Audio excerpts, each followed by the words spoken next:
म रवि लामिछाने मुलुक र जनता तथा राष्ट्रिय स्वतन्त्र पार्टीको विधानप्रति पूर्ण वफादार रही सत्यनिष्ठापूर्वक प्रतिज्ञा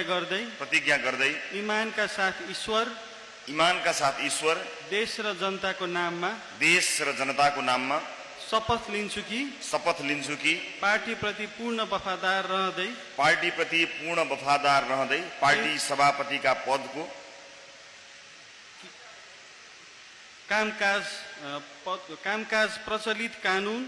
कामकाज प्रचलित कानून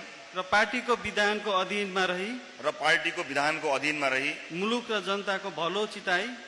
र जनताको भलो चिताई कसैको डर नमानी पक्षपात नगरी पूर्वाग्रह वा खराब भावना नलिई पदीय गोपनीयता कायम राखी